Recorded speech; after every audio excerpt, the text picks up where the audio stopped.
Oi, meu nome é Karina. Estou aqui novamente para mais um estudo com o professor Roberto. Olá, tudo bem com você? Seja bem-vindo. Obrigado por você estar aí assistindo mais esta palestra e aula bíblica.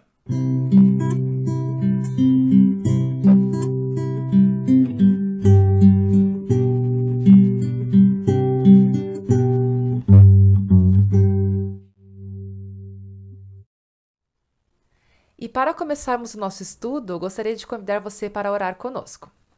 Querido Pai, te agradecemos por mais uma oportunidade de estarmos abrindo a tua palavra e aprendendo mais sobre ti. Que o Senhor possa continuar abençoando as pessoas que estão estudando conosco, estendendo suas bênçãos para seus familiares e que o Senhor nos dê entendimento, que o teu Espírito Santo toque nossos corações para que possamos entender o que o Senhor tem a nos dizer. O Senhor abençoe-nos agora.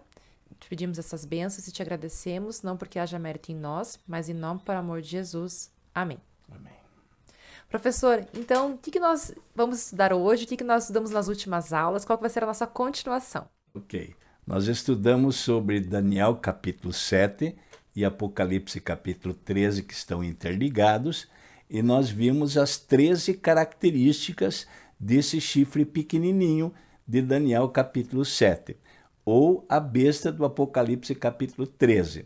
Nós vimos quais são essas 13 características e hoje nós vamos encaixar, elas representam quem, e aí vamos passar pelo teste dessas 13 características. Essa vai ser a nossa aula de hoje. Para muitos, vocês vão ficar surpresos ao nós identificarmos esse poder. É um poder bastante querido para muitas pessoas, tá? Mas nós precisamos confiar completamente no modelo de Deus que ele escolheu para revelar todos os seus segredos, então, aos seus servos, os profetas. Nós vimos que a primeira característica, esse poder surgiria exatamente quando os 10 chifres estavam se dividindo e formando as nações da Europa. E se olharmos historicamente, no ano 533, o imperador Justiano, da Roma Ocidental, decretou então o bispo de Roma como o cabeça geral da igreja. Então, exatamente ali que começa o poder papal dominando então a igreja. 538, oficialmente, ele assume esse comando. Até 538 nós temos Roma pagã e agora nós estamos vivendo a época da Roma papal. Ele vai ser diferente de todos os reinos existentes até lá, porque ele vai ser um reino político e um reino religioso. Quando ele surgiu, 3 chifres pequenininhos foram abatidos, né? São 3 nações que se opuseram contra a formação desse poder e exatamente isso que acontece. Ele tem olhos que os outros chifres não têm, portanto ele tem uma grande visão e tem um firme propósito naquilo que ele quer alcançar. Ele blasfemaria contra Deus ou palavras que ofendem a Deus, a sua igreja e os habitantes do céu. E realmente isso aconteceu. O livro de Apocalipse, capítulo 13, também menciona que ele iria atribuir a si algumas prerrogativas que somente Deus poderia assumir. Há um livro da própria Igreja Católica onde diz o seguinte: com respeito ao corpo místico de Cristo, ou seja, todo fiel sacerdote tem o poder, ou a chave, ou o poder para libertar pecadores do inferno e fazer com que eles mereçam então o céu, transformando-os de escravos de Satanás para filho de Deus. E aí termina, e o próprio Deus é obrigado a submeter-se ao julgamento dos seus sacerdotes. Então nós podemos ver que ele assume totalmente a prerrogativa da salvação que pertence para Deus, para Jesus, conforme o juízo investigativo, eles assumem que eles têm o poder de ou mandar a pessoa para o inferno ou mandá-la para o céu. E nós vamos ver que isso completamente ofende a Deus. Uma outra característica, ele estaria cuidando em mudar os tempos e mudar a lei de Deus. Já vimos numa aula que o 4º mandamento foi totalmente tirado. A Bíblia diz: lembra-te do dia do sábado para o santificar. E esse chifre pequenininho diz não. Pelo meu poder divino, eu aboli o sábado e ordenei, então, a observância do primeiro dia da semana. E agora o mundo civilizado ao redor da terra presta uma reverente obediência àquilo que eles impuseram. Então, no Concílio de Laodiceia, em 364, a Igreja oficializou, então, a observância do domingo pela Igreja Católica, pelo decreto de Constantino. E aí a gente vê que eles mexeram realmente na lei de Deus, tirando o 7º dia da semana, o sábado, e colocando o primeiro dia da semana. Então, tudo está se encaixando aí dentro daquilo que a Bíblia menciona. Uma outra característica, ele estaria perseguindo o povo de Deus durante 1260 anos, que representa a Idade Média, onde foram mortos mais de 150 milhões de pessoas. É interessante que no dia 12 de março do ano 2000, o Papa João Paulo pediu perdão pelas atrocidades que a Igreja cometeu durante a Idade Média. Então isso demonstra que eles realmente fizeram toda essa perseguição e agora estão pedindo desculpas por todas as atrocidades que eles cometeram. Até hoje nós temos parte do Coliseu de Roma, onde muitos cristãos foram lançados ali, comidos pelas feras, por ficarem firmes nos princípios de Deus. E aí houve a perseguição, porque ou você obedeceria ao primeiro dia da semana, ou você obedeceria então ao 4º mandamento da lei de Deus. Mais uma característica bem clara aí. Então ele perseguiria a igreja durante um tempo, 2 tempos e metade de um tempo. Um tempo representando 360 dias, tá? 2 tempos, 720 dias, e meio tempo é metade de um ano, 180 dias. Quando somarmos, isso dá exatamente 1260. E em profecia, cada dia representa um ano, nós teremos os 1260 anos de perseguição, começando em 538 e terminando em 1798. Então, mais uma vez, as coisas se encaixam. De acordo com Apocalipse capítulo 13, eles estariam perseguindo o povo de Deus durante 42 meses. Se pegarmos 42 meses, o mês comercial tem 30 dias, 42 vezes 30, eu tenho os 1260 dias normais, anos. Então, Apocalipse 13 e Daniel capítulo 7 se complementam perfeitamente. Foi essa a supremacia papal dominando aí praticamente o mundo, queimando as Bíblias, tentando apagar o verdadeiro cristianismo de sobre a face da terra. Mas Deus não permitiu isso. Então, o livro de Apocalipse faz bastante referências a esse assunto. Temos até hoje, em alguns museus ainda, os instrumentos de tortura usados aí contra o cristão.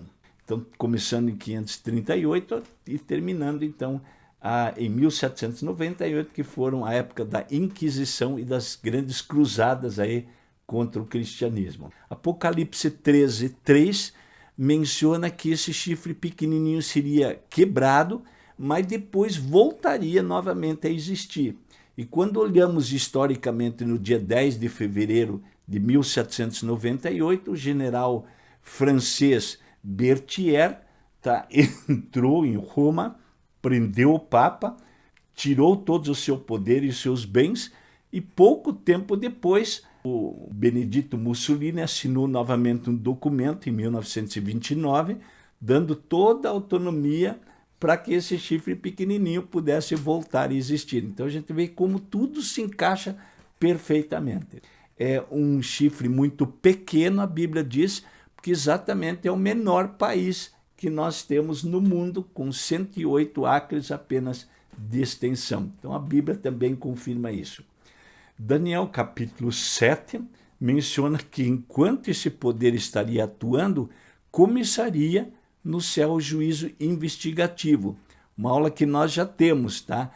A partir de 1844, Jesus saiu do lugar santo e entrou no lugar santíssimo, começando então o juízo de investigação. Já está acontecendo esse juízo durante 177 anos. Então, enquanto esse poder estaria atuando, no santuário celestial começaria o juízo. Agora, uma curiosidade, o número 666.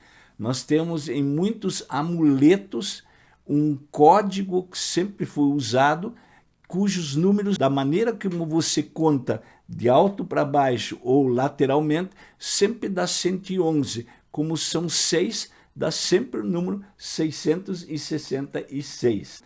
Mas se você observar a palavra Vicarius Filii Dei, que é o vigário, o Filho de Deus, como ele se autodenomina, na língua latina, nós temos os algarismos romanos, certo? E se nós colocarmos Vicarius Filii Dei e somarmos, nós teremos o número 666. E uma outra curiosidade, Vicarius Generalis Dei in Terra. Ele é o general, o Filho de Deus que comanda tudo aqui na Terra. Se somarmos esses números, também chegaremos ao número 666. E a Bíblia diz que esse seria o número de um homem, tá? O substituto geral de Deus aqui na Terra, tá? Se somarmos isso nos algarismos romanos, também chegaremos ao número 666. O convite de Jesus é para que nós possamos sair do meio dela. Agora nós podemos ver quem é este chifre pequenininho, o que ele tem feito contra a palavra de Deus, contra os habitantes dos céus. Tem se autodenominado com capacidade para perdoar pecados, sendo que isto somente Jesus pode fazer. Então nós te convidamos agora para que você possa seguir as orientações da palavra de Deus.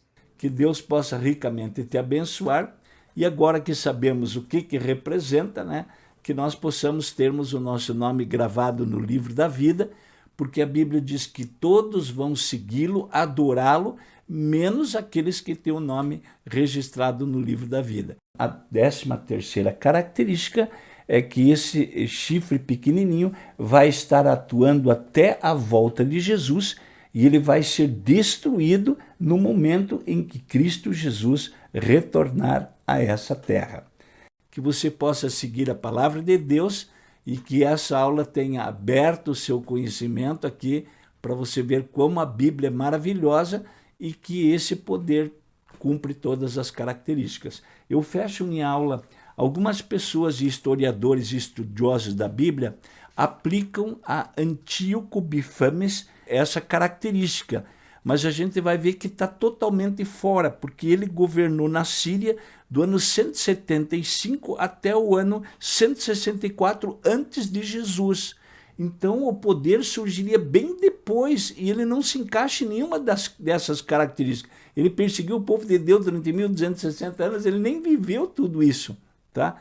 Então, mesmo que ele tenha entrado em Jerusalém e colocado lá dentro e oferecido um altar sobre o deus Zeus, ele faleceu em 166 e o poder só surgiria em 538 depois. Então, a gente vê que ele não passa por nenhum desses 13 testes da palavra de Deus. Então, que a gente possa examinar a palavra de Deus e chegar às nossas verdadeiras conclusões. Que Deus te abençoe, tenha um feliz dia, uma boa semana e continue assistindo às nossas aulas, que a tua mente vai ser aberta para as maravilhosas verdades da palavra de Deus. Um grande abraço. Muito obrigada, professor, por essa aula, que agora nós conseguimos juntar todos esses assuntos das últimas aulas e conseguir concretizar no nosso estudo. Que Deus te ilumine e te abençoe. Se você tiver alguma dificuldade, ore a Deus para que Ele te mostre a verdade sempre. Fique com Deus, tenha uma boa semana e se você perdeu algum estudo, você pode assistir aqui no nosso canal. Acesse o YouTube e na barra de pesquisa digite Karina Carbonieri. Clique em inscrever-se e ative o sininho de notificação para não perder nenhum vídeo novo. Clique em curtir e compartilhe com seus amigos. Um grande abraço para vocês. Até a próxima.